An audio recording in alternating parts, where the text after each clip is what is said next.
Hello friends, my name is Heather and welcome back to my YouTube channel. I hope everybody has had a wonderful holiday season, whether you celebrate Christmas or Hanukkah or whatever it is you might celebrate. You might just celebrate having time off, which is awesome too. So today I'm going to be showing you all of the books that I got over the holiday season. Now, most of these books are from my boyfriend's mom. She gave me a very generous gift card for Amazon. So I went to town and I'm very, very excited about what I was able to get. And it's going to set me up for a wonderful, wonderful year of reading. Okie dokie. So book number one. Book number one is this beautiful book right here, Among the Beast and Briars by Ashley Poston. So this is a cute little book. This I was really interested in because I've been reading a lot of series lately and I feel like this book is going to be a fantastic palate cleanser in between series reads. So I've been working on getting through all of the Sarah J. Maas books because obviously I'm instantly obsessed with them, and they're popular for good reason is all I'm saying. But when I'm done those books, I need something that's a little bit lighter, that has some of those fantasy vibes, some of those like female lead vibes, but in a different voice. So I picked this one up. I'm really excited about it. Let's read about it together. Ceres is safe in the kingdom of Eloria. Here there are no droughts, disease, or famine, and peace is everlasting. It's been this way for hundreds of years, since the first king made a bargain with the lady who ruled the forest that borders the kingdom. But as Eloria prospered, the woods grew dark, cursed, and forbidden. Ceres knows this all too well. When she was young, she barely escaped, as the woods killed her friends and her mother. Now Ceres carries a bit of the curse, the magic, in her blood, a reminder of the day she lost everything. As a new queen is crowned, however, things long hidden in the woods descend on the kingdom itself. Ceres is forced on the run. Her only companions is a small and irritating fox from the royal garden and the magic in her veins. It's up to her to find the legendary Lady of the Wilds and beg for a way to save her home. But the road is darker and more dangerous than she knows, and as secrets from the past are uncovered amid the teeth and roots of the forest, it's going to take everything she has just to survive. So this sounds fun. It sounds a little bit like a coming-of-age story. I love the whole premise of it. The synopsis, it gets me hook, line, and sinker. And like I said, I'm excited to get to this one in between other longer, bigger books to give me a fun story to read in between those. Next on the list of books that I got is this one here, From Blood and Ash by Jennifer Armentrout. Now, this book is, she's thick. Look at that. It's one of those like floppy hardbacks. She feels nice. Now this book I'm pumped about because I have seen this one on so many different platforms, and she apparently is a bit of a thirst trap. And like, I've gotta say that I enjoy a fantasy thirst trap. No shame. I don't care. You think what you want.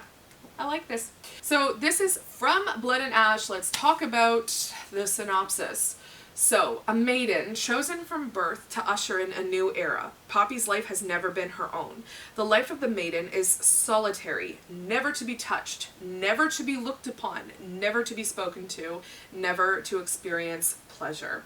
Waiting for the day of her ascension, she would rather be with the guards, fighting back the evil that took her family, than preparing to be found worthy of the gods. But the choice has never been hers. A duty. The entire kingdom's future rests on Poppy's shoulders, something she's never even been quite sure she wanted for herself.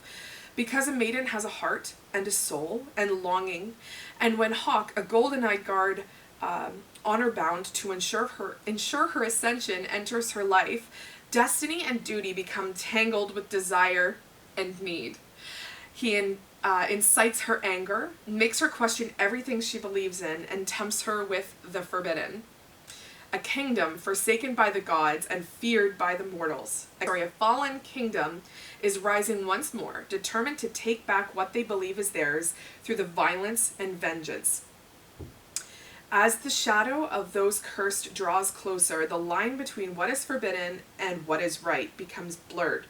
Poppy is not on the verge Poppy is not only on the verge of losing her heart and being found unworthy by the gods, but also her life when every blood-soaked thread that holds her world together begins to unravel.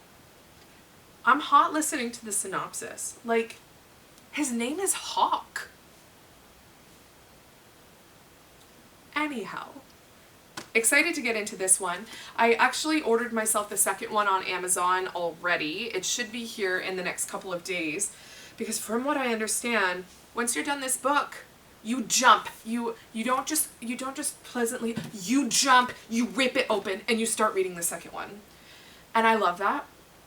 I am down. I can't wait to get to this book. The next book on my list is Ninth House by Leigh Bardugo. I, first of all, think this book is very pleasant to look at. I really, really enjoy this. It's dark, it's black and white, it's stark, it's simple, it's got a slithery, slippery snake on it.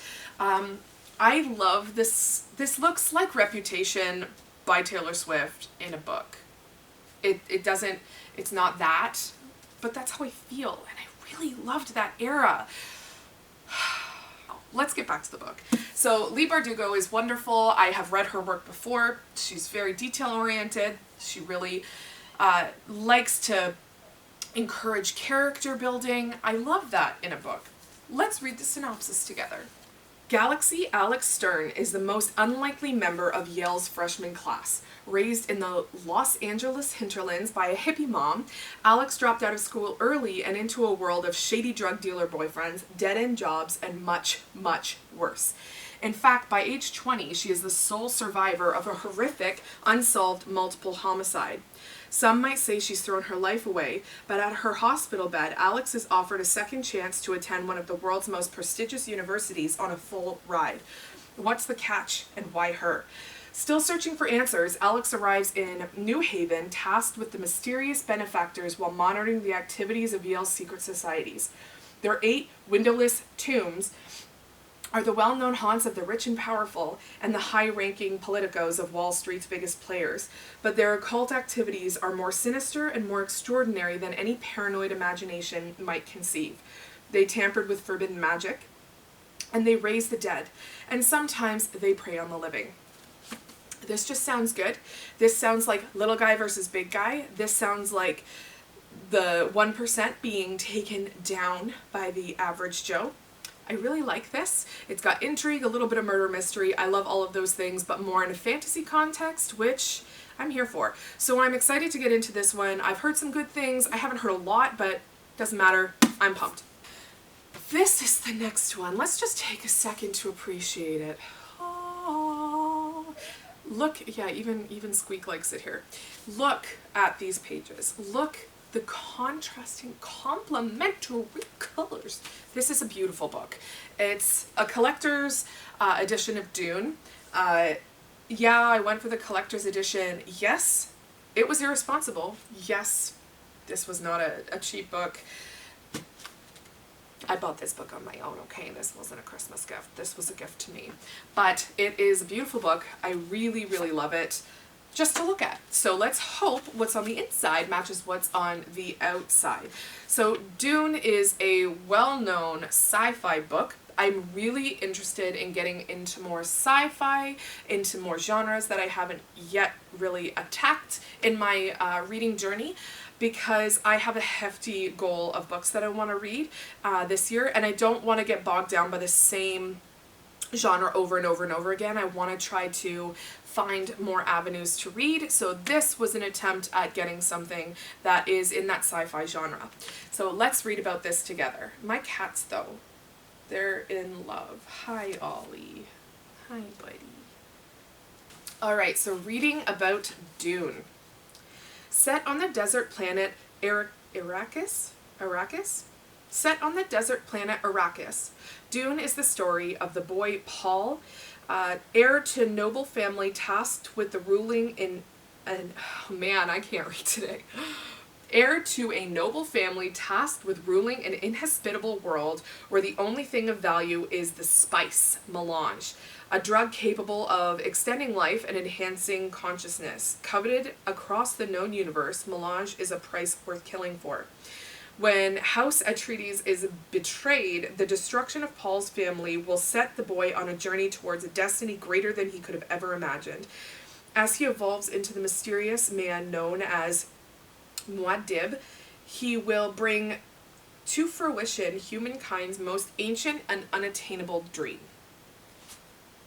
Sounds good to me. Sounds like a bit of a mystery. Sounds like there's an epic good guy versus bad guy kind of situation here.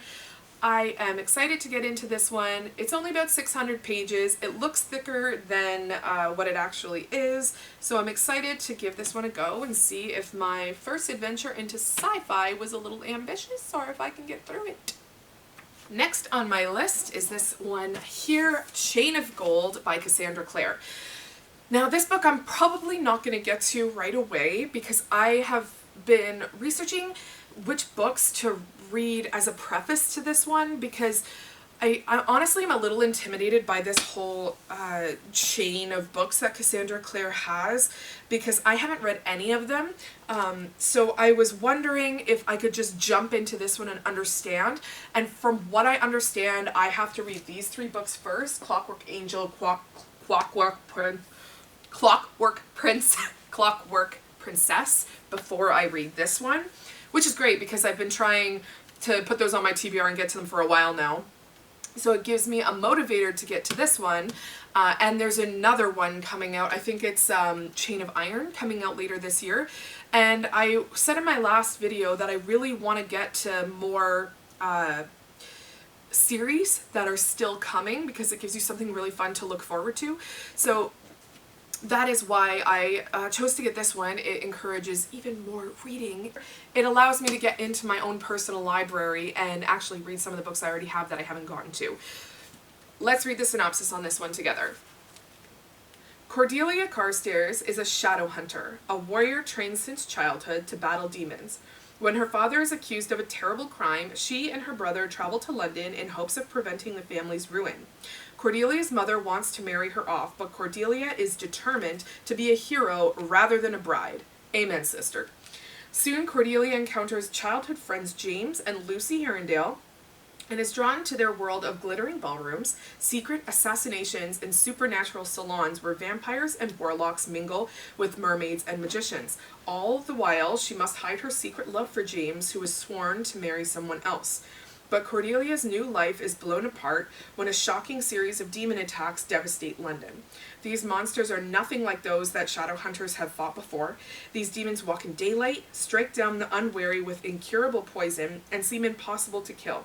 London is immediately quarantined. Trapped in the city, Cordelia's friends discover that a dark legacy has gifted them with incredible powers, and now forces a brutal choice that will reveal the true cruel price of being a hero. It sounds like I might cry. I want a book that makes me cry, and I feel like Cassandra Clare likes to bring on the waterworks, so I win. So excited to get into this one in the new year.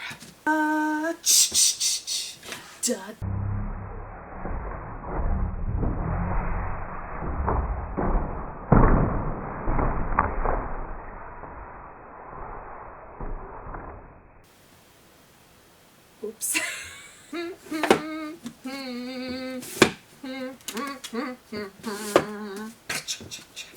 I'm an idiot. I'm Grace. I am Beauty.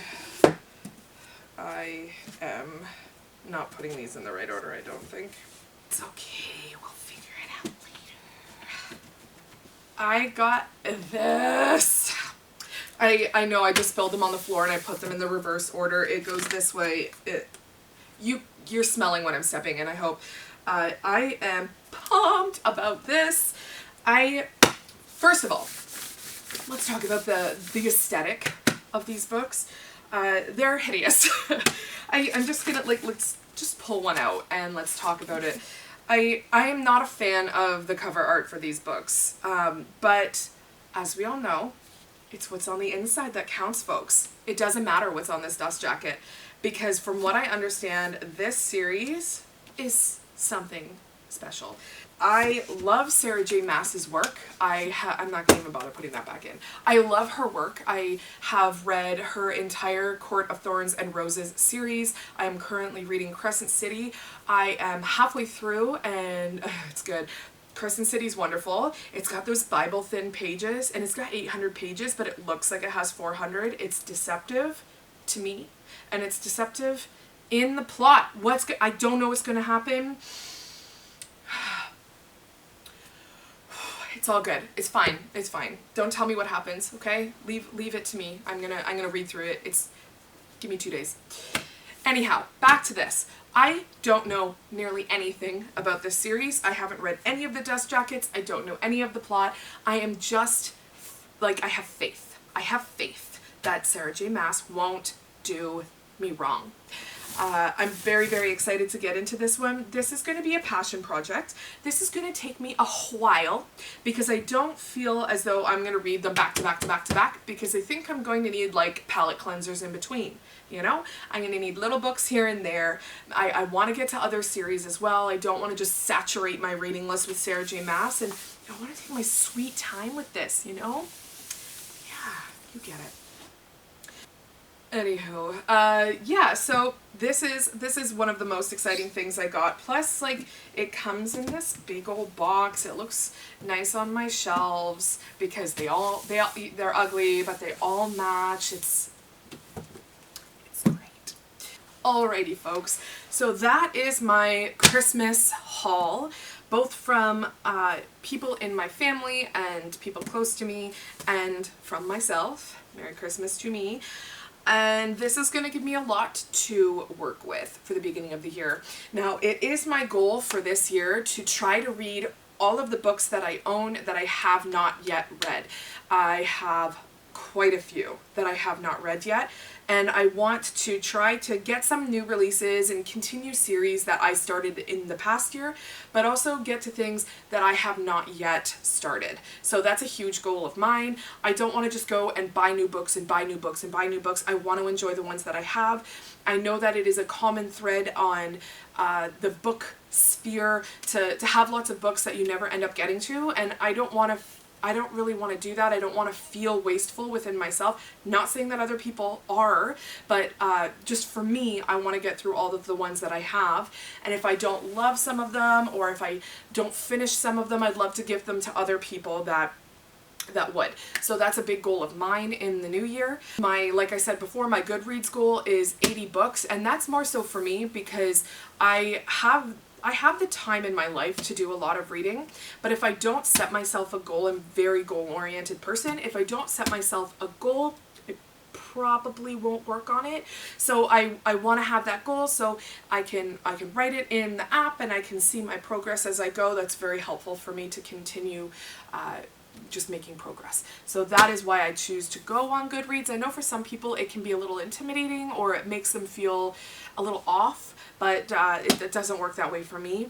And like, in all intents and purposes, you do you. If you want to read 5 books this year, 20 books, 200 books, like, that's you. You crush it. Go do your thing. You know, love your life. But my goal personally is 80. We'll see if we can get there. I don't think I've ever read that much in a year before, but that's fine. Thank you very, very much for watching this video. If you're still here, thank you for being here. I am very excited about being involved in this book community. I own a business in the fitness industry. I'm a fitness coach and a nutrition coach, and a lot of social media accounts on that area of social media, and it was not nearly as warm or as welcoming as what the book community has been to me. I've already made friends, specifically on Bookstagram, that have been so kind, and they come from all over the world, and it's just so much fun to make friends that way. So I'm really excited for this year to see how many more friends and people I can meet, because I don't have a lot of people in my everyday life that I can talk to specifically about fantasy books, which are my favorite, but not a lot of people in my life read as much as I do. So I'm excited to have the option to talk to people about what I love. So thank you so much for being here. I really, really appreciate you spending the time with me, and I hope that you have a wonderful, wonderful day. Mwah.